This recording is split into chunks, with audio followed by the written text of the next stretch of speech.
Okay. Yeah, we're good? Yeah. Okay. So today's Amud is Daf Gimel Amud Aleph, but we are 3 lines from the bottom of Daf Beis Amud Beis. So we had, the truth is we have what we call the overview share, but really I think we should call that that's the review. It's not overview, it's review. It's review Milashon Chazara, going over.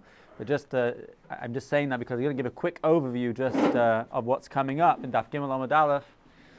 We're going to discuss today four different subjects. The first thing we're going to discuss is going back to what we mentioned in the Brisa last week, where we said that Rabbi Kiva says Afein Mishalman al Piatzman. The fifth din, which was said by Edom Zomim in the Brisa, was Afein Mishalman al Piatzman, which means to say that Edom Zomim who admit that they're chayav money, that they became Edom Zomim. We'll see the details further in this Amud, in the forthcoming Amud. But Edom Zomim who, by their own admission, are mechayev themselves the kasha zaman punishment, are not chayev kasha zaman. They're not chayev because Edom Zomim can't be chayev based on their own admission. We'll see the example exactly soon. So that's what Rabbi Kiva says.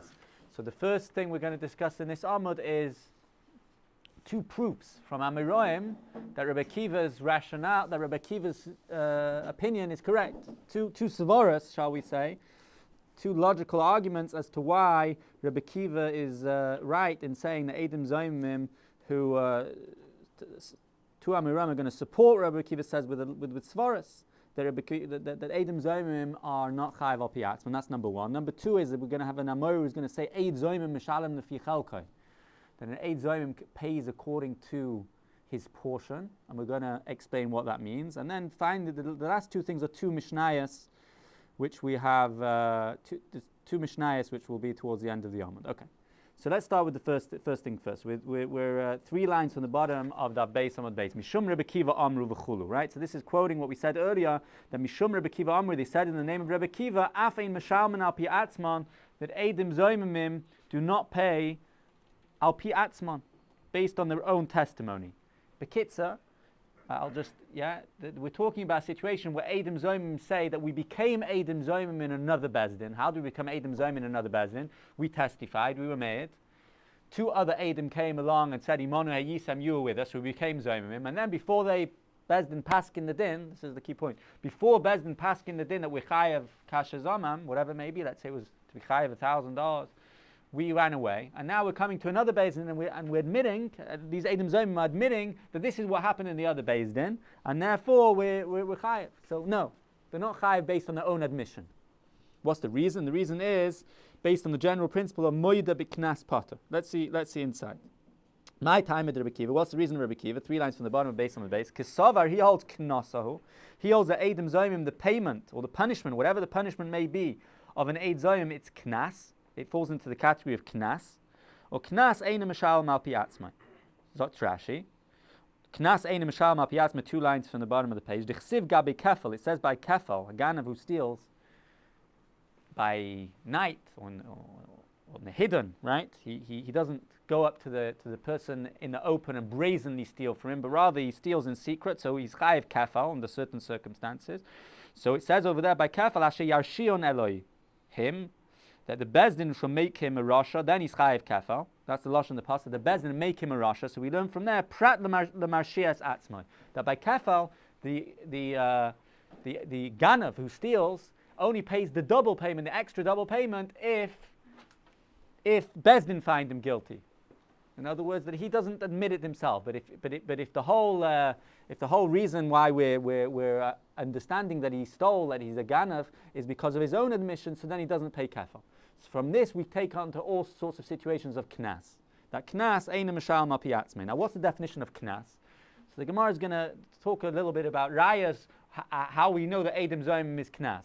But basically, the general principle is momen is when you pay. I mean, to give an example based on secular law, whatever, is if you damage somebody and you go to court and you have to pay damages, that's momen. But if you're speeding or you get a parking ticket, so and the court tells you to pay, so that's knas. It's a fine. It's not necessarily linked to what you did. It's a fine that the law lays down on you. So the same thing over here. when there's money that you chayav because you damaged somebody, you stole from somebody, you have to return what you stole. But the kefil, the double payment, that's knas, that's a fine. Sometimes it can work both ways. Sometimes in general, any situation where you're paying more than you damaged must be because it's a knas. If it was a pure mammon situation, then you would just pay what you damaged. But if it's more, it's a knas. But sometimes you see the other way around as well, that it's less, it's just a fixed amount, or it's less than the amount you damaged. That's also a knas. In other words, the Torah, for whatever reason, is not being mechayev you mammon to pay, but it's being mechayev you to pay knas. So Eidim Zoymimim, the Gemara explains over here, Pshat and Rabbi Kiva, why Rabbi Kiva says that Eidim Zoymim Ein Mishal Mapi Atzmai is because it's a knas, and the knas Ein Mishal Mapi Atzmai. We see Rashi explains by kefel, it's a binyan av, that there the Torah teaches us that by kefel, you're only chayiv asher yarshion Elohim, prat l'marshias atzmai, only if Bezdin find you guilty, but if you make yourself guilty, you're not going to pay kefel. You will have to pay the mammon, the keren. Haydas baldin kamei Eidim Dami. There's a general principle that if you admit, then it's like 100 Eidim and you chayav, but only mammon, not knas. Pretty severe knas to get killed, no? What do you say? Pretty severe knas to get killed. Why is it a knas bechlal? Also. The knas can be severe, I don't think that's an issue. Yeah. So the Gemara says two things. Amar Rabba Teida, I'll bring you a proof that it's a knas. Shari loy asu ma'isa v'neragim u'mishalmin. That they didn't do a ma'isa, and they are neragim u'mishalmin. So Rashi explains, and let's see Rashi, and then I'll. Shari lo asu ma'isa could be understood in different ways. Shari lo asu ma'isa, they didn't do a ma'isa, the Eidim Zoyim, they just spoke. But that's not pshat in Shari lo asu ma'isa. Let's see Rashi. Teida diknoso shari hami'idim benefesh loy hargu adam v'loy nereg adam al piyam v'neragin u'mishalmin mammon. You see how Rashi explains it? Shari lo asu ma'isa doesn't mean that they spoke as opposed to a ma'isa. We find other cases that you could technically be chayav maybe through dibur, whatever. That's not the issue over here. The issue over here is that they didn't do anything. They didn't. It's kasha zomam, right? V'loy kasha asa. They didn't actually. Right, every case of Eidim Zoymim, or most cases of Eidim Zoymim, the classic case of Eidim Zoymim is where they didn't actually cause any damage. They plotted to, they tried to. So that's what Rashi says. Shari Eidim benefesh loy hargu adam. Let's say two Eidim come along and say that someone's ploini chayav misa. But the person didn't actually get killed as a result. They didn't kill anyone. It's not even as if they caused somebody to be killed based on their words. And yet the Eidim Zoymim get killed and they pay money. So we see from here that it's not a moment situation. It's nothing to do with what they actually did, what they actually caused. So that's not the issue. They didn't actually cause any damage. They just plotted to. And nevertheless, the chayiv is a raya that it's a knas. And therefore, and that's pshat, why Rabbi Kiva says, because of the principle of moide b'knas part, someone who, by their own admission, admits to knas is part. Reb Nachman says something similar. Reb Nachman Teida, I'll give you another proof that it's a knas. Shari momin biyad ba'alim or mishamin. Momin biyad ba'alim, the money that they try to take out from the owners, from the people who, right? If they come and be made, like in a monetary case where two Eidim Zoymim are being made that somebody's chayav money, the money is still biyad ba'ilim or mishalmin. So the Gemara straight away asks, my niu, what's pshat? What's pshat when we say mom and biyad ba'ilim or mishalmin? What does this mean? The loy osu ma'isa, they didn't do a ma'isa. Hainu the Rabbi, it's the same thing as what Rabbi says. Right, l'chora, it's just two examples. One is talking about maybe where it's they tried to kill somebody, and one is where they tried to get money out. But in both cases, the what's being emphasized over here is the lo yasu ma'isa. Nothing ended up happening as a result of their dibur. So Rashi says, "My niu high mom and ba'il of the Kamar of Nachman." This that Rav Nachman says that the moment is still in the hands of the owners. What's it mean? L'chora hainu the loy nasa ma'isa. This means the same thing, that loy nasa ma'isa shadayin loy shilim, that the ba'alim didn't yet pay. But rather the din was paskined that they should pay, and nevertheless we see that the Eidim Zoymim are chayiv is a raya that it's knas. For the Gemara, hainu the Rabbi, it's the same thing as Rabba. They're both Eidim Zoymim cases. No, but I'm saying the reason. We're bringing a proof that it's a knas. Why? Shari lo yasu ma'isa, and then Rav Nachman says shari mom and biyabadim misham. It's the same thing. You're just giving different examples that they didn't actually cause anything to happen as a result of the dibur, and therefore it's a raya that Eidim Zoymim is knas. It's the same thing. Hainu Rabbi is the same thing as Rabba. So Gemara Tak says Eima v'chein Amar and Nachman. We should taka say v'chein Amar of Nachman. You're right. Rav Nachman and Rabba are really saying the same thing in different words, and it's the two ways of saying the same thing. Which the bottom line over here is that they didn't actually cause any damage as a result of their words. and nevertheless they're chayav. That's the whole get of Edom Zoyim, and that's the classical case of Edom Zoyim, that they didn't actually try to get anything to, they only plotted kasha zoma, below kasha asa. They didn't actually end up doing any harm to the other person, and nevertheless they're chayav. It can't be, it's a monetary thing. Right? Only monetary obligations are only when you steal something from somebody or you cause damage. Here they didn't cause damage, they're still chayav. It's a raya that it doesn't fall into the category of mammon, it falls into the category of knas, and that's pshat, and it's a raya to Rabbi Kiva that in such a case, ein mishaman al pi atzman, because of the rule moida b'knas pater, that when you agree to a knas, you pater. Okay, so that's really number one. That's like if we split the Amud into 4 different subjects, that's subject number 1. We're putting it on the side for a moment, putting it on the side, and we're going to a different related topic, but the member of Rabbi Yehuda Amarav. Rabbi Yehuda Amarav. Eid Zoymim Mishalim Lefi Chalkai. Rabbi Yehuda Amarav says that an Eid Zoymim is Mishalim Lefi Chalkai, which sounds like, right, rather there's no Rashi over here. Eid Zoymim Mishalim Lefi Chalkai sounds like, and Eid Zoymim pays according to his portion, sounds like that, and as the Gemara Taka understands in its first stage of its first Havamina, so it sounds like we're talking about that when Edom Zoymim come and mechayiv someone 100 zuz, they try to get somebody 100, and then they're found to be Eid Zoymim, and there's 2 Edom, they split. They don't have to pay the whole 100 to the defendant, to the nidoin. They pay 50 each. So that's what it sounds like. My mishalim lefi chalkai, says the Gemara. The Gemara, right? What's pshat mishalim lefi chalkai? When Yehuda Merav said that Eid Zoymim mishalim lefi chalkai, what's pshat?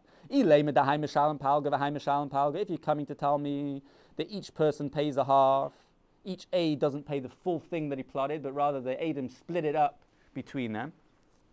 Tanina, we learned in the Mishnah, right? Whenever you have a member of an Amoira, so you can have different types of kashas which we can ask, and we're going in the forthcoming Gemara we're going to ask different types of kashas. Sometimes you have a kasha it's not true what you're saying, the haraya, such and such, kach v'kach. Here we're not asking that sort of kasha. We're asking the other kasha, that it is true what you're saying, but I don't need you to tell me, you the Amoira, to tell me, because it's a Mefurish Mishnah. So yes, it's true that Eid Zoymim Misham Lefi Chalkai, that the Eid Zoymim doesn't have to pay the full amount of how much he plotted to cause damage. He only pays, if there's 2 Eidim, they split it up. If there's 3 Eidim, they split it up between the 3 of them. But Tanina, we've learned it in the Mishnah. Mishalshin b'mam and ve'em mishalshin b'malchus. It's a Mishnah further on in Daf Hey Amud Aleph, coming up soon. The Mishalshin b'mam and ve'em mishalshin b'malchus. We split up. So Rashi gives 2 different pshatim in the word Mishalshin.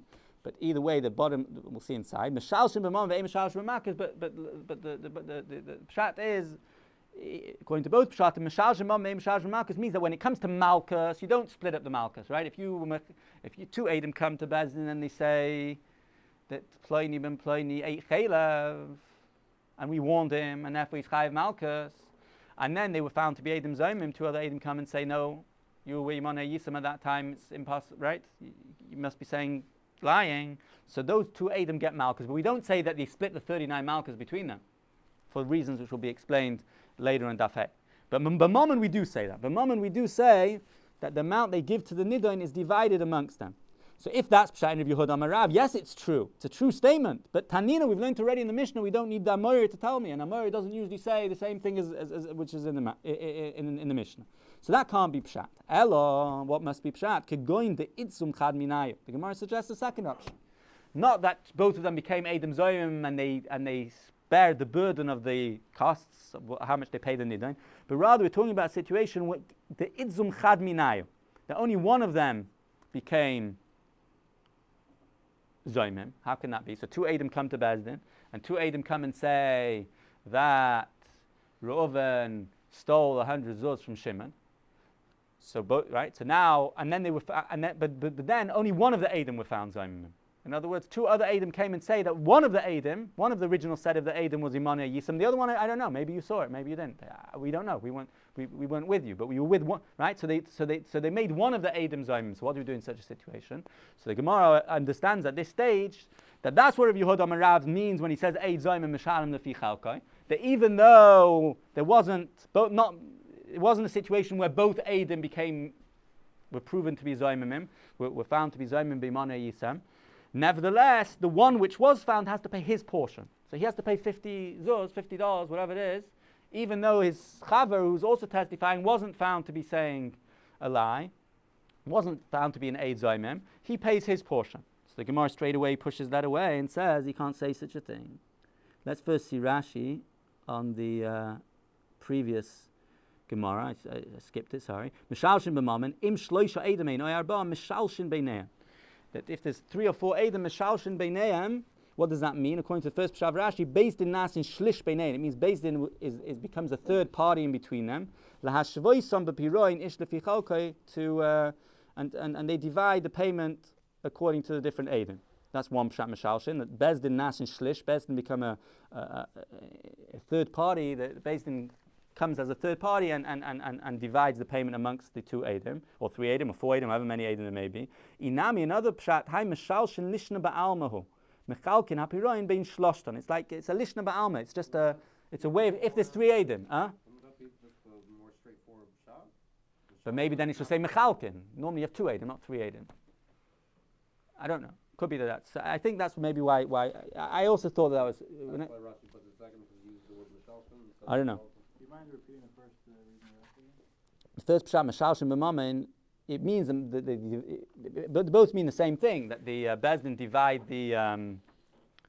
the payment amongst the 2 edim, but mishalshin goes on Bezdin according to the first pshat. Mishalshin, a Bezdin nas and shlish. Bezdin becomes like a third party which intervenes and divides the payment. Inami hai mishalshin lishna ba'almahu mechalkin apiroin bein shloshton. It just means in a case where there's 3 edim, so you divide it amongst the 3. You divide it into 4. Okay. So that's what the Gemara. That's what the original. Right. Going back to the original piece of the Gemara. Now the Gemara suggests that perhaps that can't be because it's a Mefurish Mishnah. So now we want to say, look, we're going to idzum chad minayim, that one of them became edim. The mishalim palgadi day that he pays his portion. So straight away the Gemara asks, so mi mishalim? It's not true.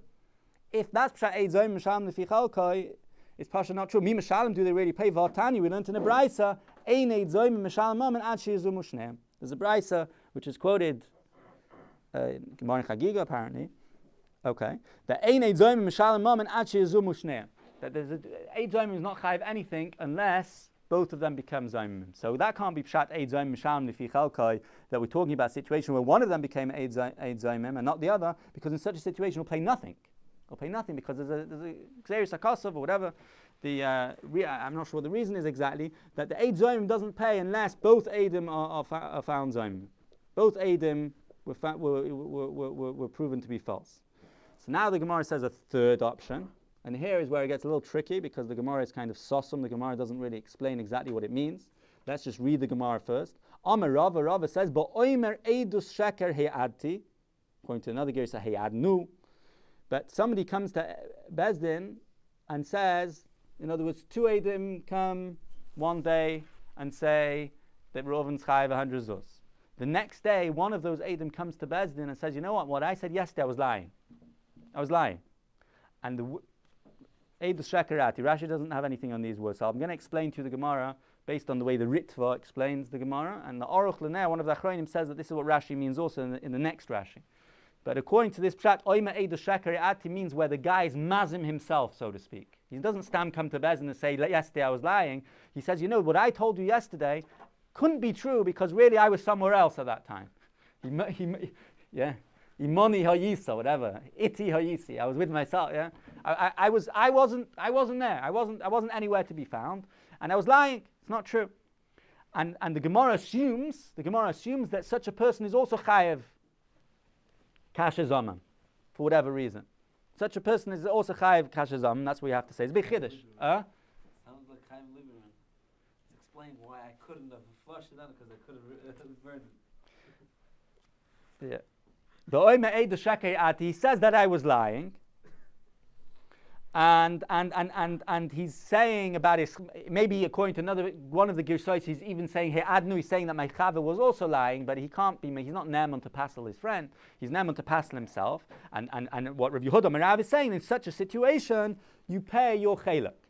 And the Gemara is also assuming another chiddush, and not only when you say Eid Sheker Atio you chayev kasher zamam, but the previous din of Ein Eid Zoymim Mishalim Mamin Ad Sheyazumu Shneim doesn't apply to you, right? That only applies when you're becoming Zoymim through somebody else. Yeah. So this is a very interesting case. So the Gemara straight away says, no, Kol Kimine, you can't say such a thing. Kivin Shehigit Shuvei Nechayzer Magid. A person's not Ne'eman to say that yesterday I'm lying. Let's see how Rashi explains these words. Kol Kimine Bitmir, can you really say such a thing? Is he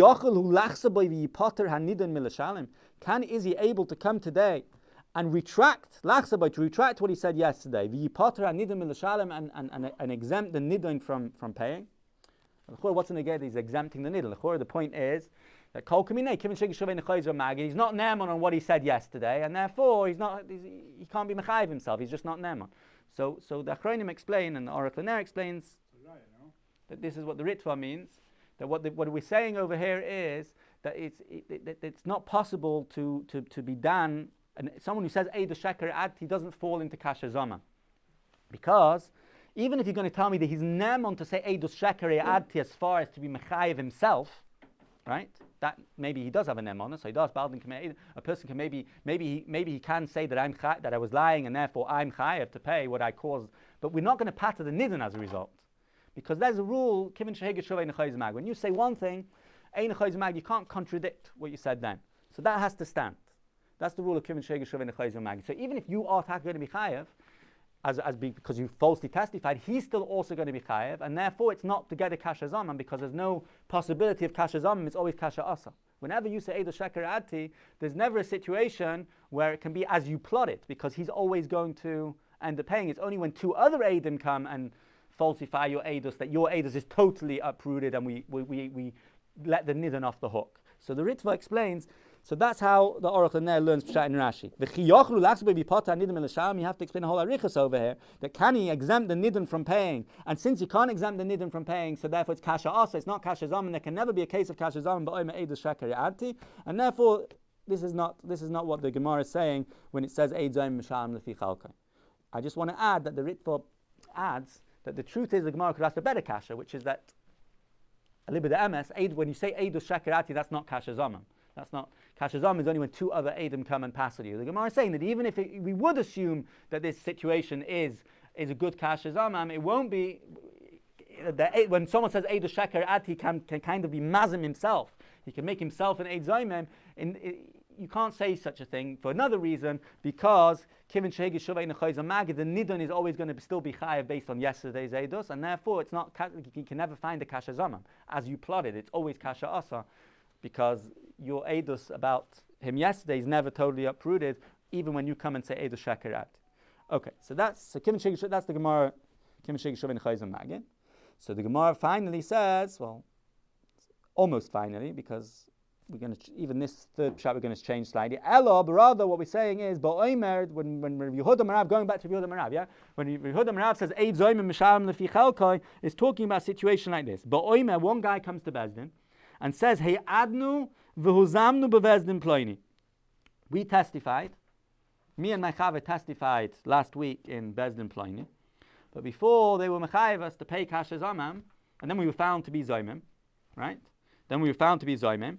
But before we were found to be zoymim, before the Bezdin was able to be mechayiv us, the knas of kasha zamam, to pay up what we plotted to be mechayiv the nidam, be mechayiv the defendant, so then we ran away, and now we're coming and we're admitting that this is what happened with Bezdin plain.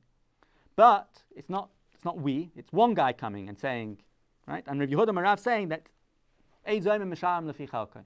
In such a situation, the Eid Zoyim can pay his portion despite the fact that the other Eid is not there.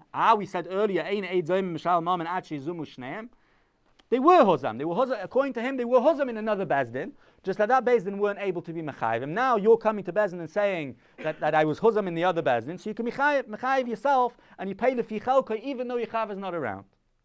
So on that, the Gemara, so let's see Rashi. Is there Rashi? Yeah, Rashi. He adnu ani ploini v'chaveiroi einu moida.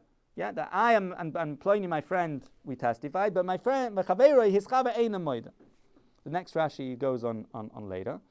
The Gemara straight away asks, command to loy Rabbi Kiva. This, how can you say such a thing? It's the loy Rabbi Kiva, it's not like Rabbi Kiva. The Rabbi Kiva we learned at the beginning today that what? The ik Rabbi Kiva, if it's like Rabbi Kiva, he says that the Eid Zoyim never pays based on his own admission, even if both Eidim came. So Rabbi Yehuda Marav, when he says Eid Zoyim Mishalim Lefi Chalkai, can't be talking about a situation where somebody comes to Bezdin and says, you know what, we were found to be Zoymim in another Bezdin, here I am, but my friend isn't Moida, and he has to pay his portion because you never pay based on your own admission. Maybe it's not Rabbi Kiva. So the Achronim explain that the halach is like Rabbi Kiva. So it wouldn't make sense that an Amoira would say a din the loy kehelchasa. So that's Gemara's kasha. Command the loy Rabbi Kiva, Rabbi Kiva, If it's like Rabbi Kiva, he says a din of Eina Mishal Mapiatzmai. Ella, rather the Gemara, this is the final Oikim to the Gemara, Ba'oimer he adnu v'ozamnu bevezdin ploini v'chuyavnu mamen. These are the key words, v'chuyavnu mamen. Saying the same thing as up till now. He adnu, we testified in another bezdin. V'huzamnu, and we were found to be Zaimim, 2 other Adam came and found us to be lying by saying Yimona Yisa. The bezdin ploini, another place. V'chuyavnu mamen, they even were mechayev us money. So Rashi explains, v'chuyavnu mamen bebezdin, right? That they were mechayev us money in that bezdin, shehu zamnu, in that bezdin where we were shehu zamnu, that we were found to be zoymim, v'hamideinu hanidin bedin al hazmoseinu v'chivunu bebezdin, and they were mechayev us in bezdin, o mehu shaitu mamoinu hu gabayu. So this is a key point over here. That when does Rabbi Kiva say, going back to Rabbi Kiva, moida b'knas pata is only when we're being mechayev the Edom based on their admission. Which means to say we're creating a new chiyuv based on their admission. 2 Edom are coming and say, we were found Edom Zomim in another bezdin. And that was it. But if in the previous bezdin, the bezdin also were mechayev them mammon. We don't know that. Huh? We don't know that. This is what the Edom are telling us. That they were already mechayev us money. So then they're not creating a new chiyuv. They're just telling, right? We're not paskening that you're chayev based on your admission. You're already chayev in another bezdin. Based on you saying this. Right. The chiyuv. But what are they being moida about? They're being moida about a chiyuv mammon. This is the vart. They're being moida about a chiyuv mammon. It's not a chiyuv knas anymore. Once Bezdin says that you're chayev something, so then it becomes something that you're chayev, and it's just mammon. It's like a debt that you have to somebody. They're not asking the Bezdin, they're in front of please punish. They're saying we're already punished, now we owe Tachana. Fine, but you're able to say. So let's read Rashi. Ve'ein ze marshias atzmi. Let's just read. Ve'ein ze marshias. Yeah, no, I hear you. I hear what you say. Ve'ein ze marshias atzmi shekvar shiur elihim. And it's not considered marshias atzmi because they already found you guilty. In other words, you can't be mechayev yourself. But if you're already chayev and you're just telling us then you're just admitting a monetary debt that you have. And before, when he's saying that the Bezdin said that he's a Zaymim, and essentially he's basically... The Bezdin weren't mechayev in money yet. Because he ran away. I ran out of Bezdin before Bezdin concluded. They concluded he was a Zaymim, right? Yeah. Which essentially means that... But they weren't mechayev in money. Once the mechayev... You were guilty, but there was no verdict. Yeah, exactly. So once there's a verdict that you chayev money, so then it becomes like a debt. So what's the difference? Why you owe someone money? Bezdin says you owe somebody money. What's the difference? Whether you owe them because of a knas or because now it's money. You're saying that I owe money, even though it's because you're still everything's because we're believing the person that said it. But you're talking about a monetary thing, and by then we have a din moedim imam that he pays. Yeah. So that's what Rabbi Yehuda Rav is saying. In other words, he's talking about that unique case where moida, that Edom Zomim can be moida, because when included in what they're saying is not just that we became Zomim, but v'chuyavnu mamein, that we were mechuyev money in that bezdin. So what's the chiddush then of Rabbi Yehuda Marav? Sal kedat chamina. I might have to 1 second. Kiven de lechavrei loy motze mechayev leiu nami loy mechayev. Since his friend's not around and you can't be mechayev his friend, so iu nami loy mechayev, he also can't be mechayev. We thought maybe that it works in tandem, that you can only be mechayev 8 zomim if they're both paying out. And over here you only have one guy admitting that he was chayev in another bezdin, the other aid is nowhere to be found, or was denying it. So therefore, Kamash Malon, the Chiddush of Yehuda Marav is that Eid Zoyim Mishal Mifi Chalkoi, that when an Eid Zoyim can, in certain instances like this one, pay his portion, even though the other portion is not being paid. What were you saying? Saying that this third case is actually probably even more common, like you said. What do you mean they're Edom Zoyim, but they weren't punished yet? It makes more sense they were punished and they never paid up. It's probably more common than It took a long time to get recording later. Okay. Fine. So that is, just to quickly, just a minute or two, what we had over here is Amr Yehuda Marav, the statement of Yehuda Marav, Eid Zoyim Misham Lefi Chalkoi. But Pashtus, we thought it meant that he pays his portion. There's 2 Edom, you split it up. If there's 3 Edom, you split it between the 3. That can't be Pshat Yehuda Marav because of the Mefursha Mishnah, which tells me that. It's true, but there's a Mefursha Mishnah. Then we thought that perhaps it means where one of them became Zayim and not the other. That also can't be Pshat Yehuda Marav, that then you pay your portion because there's a din that you only pay up when both become Zayimim. The third suggestion, in other words, there's 5 suggestions over here. Yeah, the third suggestion is ba'oima edu shakari adti, that which according to the Rashi and the way that Aruch Ner understands Rashi, which is how the Ritva learns. Tosfos says another pshat. You can look it up in your own time.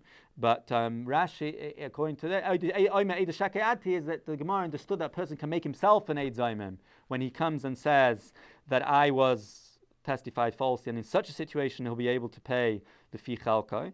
So we say no, kivin shigah shovei nechayzo magid, which means that, according to the Ritva, kivin shigah shovei nechayzo magid means that it's not kasha zaman, because even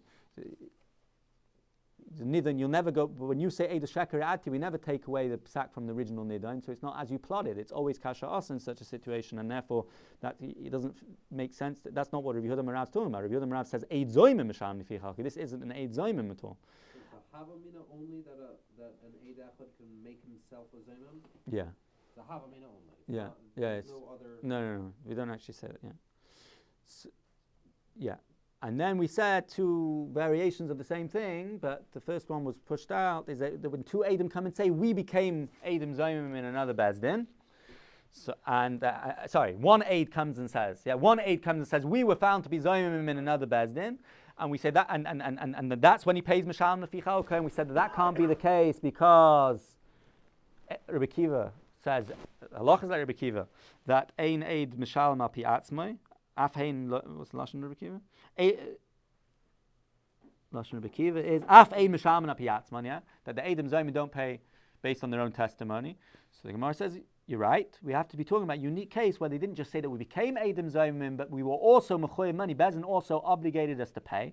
From that stage on, it becomes like a momen and not knas, and therefore, since he's moide, he's chayev. I might have thought that since he's only being moide about himself and his friends not admitting about his chaylik, so maybe he's not chayev. Kamash malon that he's chayev. Okay.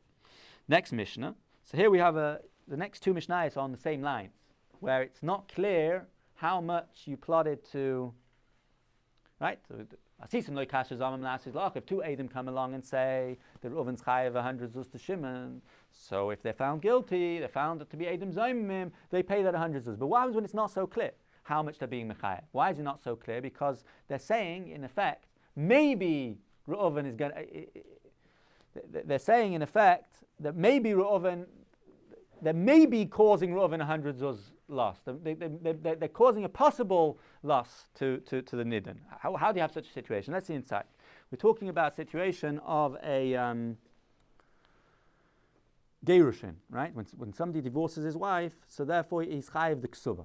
He's chayiv the ksuba, whatever it says in the ksuba. So let's see in the Mishnah inside. Even on ish ploini shagirish is ishtay. 2 Edom come along and say that ish ploini Reuven girish is ishtay. He divorced his wife. The loy nasan l'ksubas, and he didn't give her the ksuba.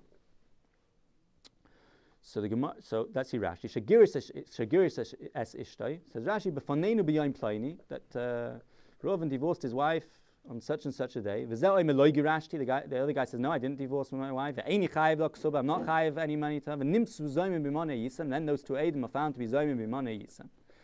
So the pastors, you would say, well, how much is the ksuba? Let's say the ksuba is 200 zuz. The basic ksuba is 200 zuz. So the Edom should be chayiv.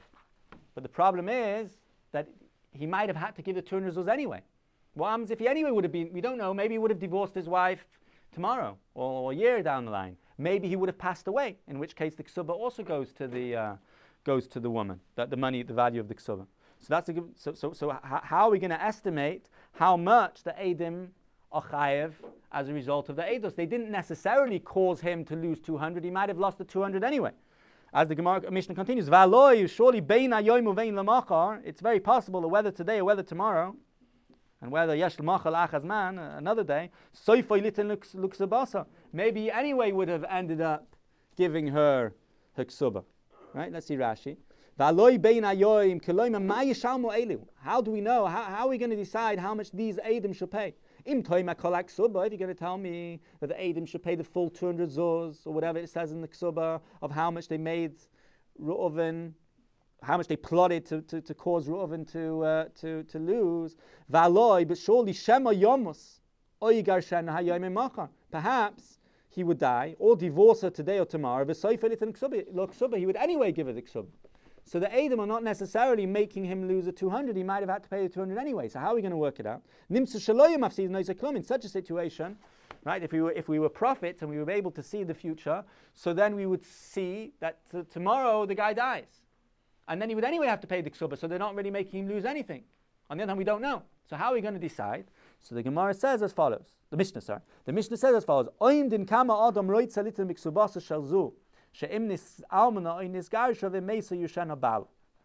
just translate it because the Gemara has at least two pshatim of what this means.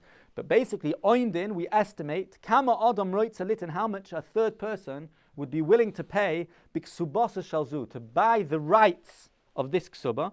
She'imnis almana oinis garsha, that were the woman to become an almana or to get divorced, then she gets the money, or he gets the money, the guy who bought the rights. Ve'imesa yirushena baila. So we're going to see in the Gemara, the Gemara is going to get complicated, but basically in other words, each person has like a suffix.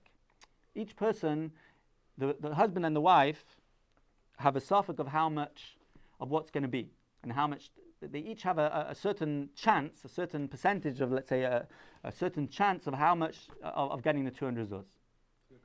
So how much would someone be willing? Right? How much would someone be willing to pay for that right to the woman's right or to the husband's right? We'll see. The Gemara is going to discuss it. So let's see inside Rashi. The Gemara is going to go into detail, so let's not go now. But let's see Rashi, the last Rashi in the Mishnah. We estimate how much would a person be willing to give this ksuba, misofik. In other words, how much would someone be willing to pay to take this doubt, to take this chance? And if the woman becomes an almana or she gets divorced, so then the lekech will take the 200 zuz in her place. But if she dies first, then Yushena Baila, then he'll get nothing. The lose the money that he gave. The Gemara is going to explain exactly what the Tana of the Mishnah is being mechayev. So basically, we understand that there's a doubt over here. We don't know how much, what would happen, but we estimate it based on how much somebody would be willing to take this risk. And the Gemara is going to go into the exact details. Let's see inside. Ketzat Shamin, the long Rashi over here. Ketzat Shamin, Amr Rav Chisda Beval, Rav Nasan Bar Oisha Omer Be'isha. How do we estimate it? So Rav Chisda says Beval, and Rav Nasan Bar Oisha says Be'isha. So let's see this long Rashi. Ketzat Shamin, Keloima Maika Mechayev Lula Mesav. What do we be mechayev the Edom to give? The Yesh Lifta Mishnoseinu L'Shneit Stadim. There's two ways of possibly explaining our Mishnah. Ketzat. Har Yesh Le'isha Le'isha Zechus Safek B'Ksubazu. The man and the woman both have a zechus suffix. In other words, they have rights to a suffix. If this is real money that's sitting in a savings account somewhere, you don't have to put your ksuba in escrow. Not necessarily. No, not necessarily. No, he says That's if there is karka, which is But you're right. You don't necessarily have to have the money set aside. But either way, there's potential, right, to this money. So Hariyesh Le'isha Isha Zchus Safik Ksubazu. He mitzapa, she's waiting. Now it doesn't literally mean waiting, but in other words, when will she get the money? She'im Yomosa Yigar Shena Tigbes Kula. She'll get the money if he dies, or if he dies first, or if he divorces her, then Tigbes Kula, she'll claim the full Ksuba. V'hu mitzapa, he's waiting for She'im Tamas B'chayav Yirushena. But if she dies first, then he'll inherit her. Now we add that there's two main reasons why his zechus is better than her zechus. Why? Yofe koyach zechusa mikoyach zechusa. His rights, in other words, his chances, he's got a better part of the deal, so to speak. Why? Mikoyach zechusa. Why? Shehu oichel peiris hakarka miyuchel ksubasa tamev v'lohi. In a situation where there is karka, which is set aside for her ksuba, he can eat the peiris of the karka. He can, in the meantime, he can use the karka and he can eat the peiris, and she doesn't get that. Another reason why he's in a better position is because he's holding on to the money. If Chas v'Shalom he divorces his wife, or even if he dies, the woman might have to go to Bezdin to claim it. So it's lacking a collection. So and therefore, if each one would sell their rights, in other words, the man would sell his rights, that somebody else should come in his place. That if he dies first, he'll lose his money. What do you say? Selling a life insurance guy is saying, I might earn all my wife's belongings, so instead you'll buy the There chance. used to be, I don't know if they saw, there used to be companies that buy life insurance policies. No, they buy life insurance policies of people who are dying. Yeah, they still have it. They still have it. Okay, let's just continue. I'm sorry. If we can just quickly go through this Rashi. His is going to be worth more because of these two reasons. The Lishon, the Masnis and Mashma, the Lishon of the Mishnah is Mashma, Shasham means Chusveika. If you look in the Mishnah says, Oim den kama Adam roitze litain, she'im nis almano nis garsha. It sounds like we're talking about somebody paying her zuchus. Now, the whole lekelamema, the Tani kama Adam roitze litain, she'im nis almano. The whole lekelamema, you can't say that the Adam have to pay her zuchus, because that's not what they're making him lose. They're making him lose his zuchus, as we're going to explain. We can't say that that's pshat. That amount of money that the woman would be able to sell her rights for, that someone should take her rights, that if she gets divorced or if he dies first, that he'll take the money instead of her, that value, the amount that person would be willing to pay for that can't be what the Zayim would pay. They're not coming to make the husband lose her rights to the suffix, but rather it's chusfeikoi, because they're saying you have to pay 200 zuz now, when really he has a chusfeikoi. So how do we explain the Mishnah? So there's two ways. Option number one is the hachikama. This is pshat. Shamin's chusfeika. We estimate how much her suffix is worth. Which means to say kama adam ritza litin b'tovis anashla. How much would a third person be willing to pay her, that he stands in her place to get her money in a situation where she would get her money, meaning where the husband would divorce her or pass away first. That you're not going to pay, because that's not what they're making him lose. But the rest of the ksub is how much to pay. That money they weren't trying to make him lose. Why not? Even now that they became Zaymim, if the Baal wanted to sell, if she wanted to sell her rights to the Baal, the Baal would be willing to pay this Tevis Hana. So that's one pshat. In other words, that you estimate how much her zuchus, how much would a lekeach, how much would someone be willing to pay her for her rights? And the Edom don't pay that; they pay the rest. You take the 200 zuz minus how much her rights are. Or perhaps no. Maybe pshat is the Edom pay how much the Baal would be able to sell his rights to the ksuba. Masnisin de l'shayma. That's how much you estimate. We're not mechayiv the Edom to give the whole ksuba minus her rights minus the amount her toivus and her rights to the ksuba. The shama loy hayanifsa beidusan kolkach. Maybe they wouldn't lose. Maybe with the edus are not making him lose so much. Why? Because even now that they found Zayimim, maybe he'll die tomorrow and she'll claim everything. She wouldn't be willing to sell the husband the Tevis Hana. Also, but they pay his Tevis Hana.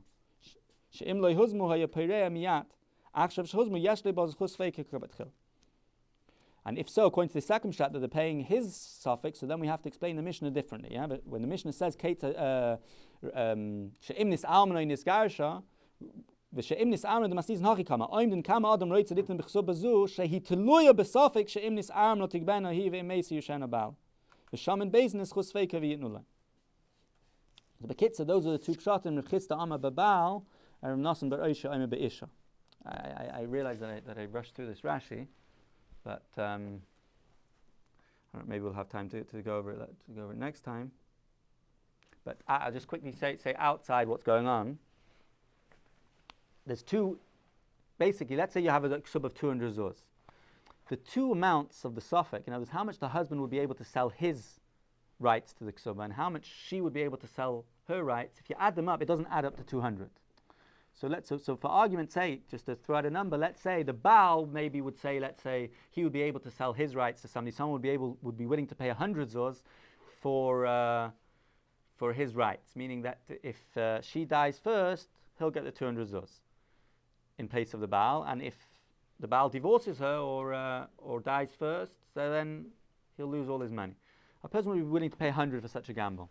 For the woman's rights, a person would be willing to pay a little bit less, 80. So the question is like this: when we say when the Mishnah says Oimden Kama Adam Reitz Litain, what's pshat? Are we talking about are we basing it based on how much somebody would be willing to pay for the woman's chelak? But obviously that's not what Edom Zayimim pay, because they didn't. That's not what they were causing the husband to lose. The husband would, right? The husband is paying 200 zuz now instead of maybe paying 200 zuz later. So according to this pshat, we're estimating the 80, and we're saying that the Edom have to pay 120, 200 take away 80. That's be'isha, because that's how much they're making him lose. Beval means that that we don't estimate that. We just estimate how much a person would be willing to pay for the Baal's rights, because that's how much they're making him lose, and then it would be 100. It would be a little bit less. It wouldn't be 120. It would be 100. That's basically the cheshbon. Why is that how much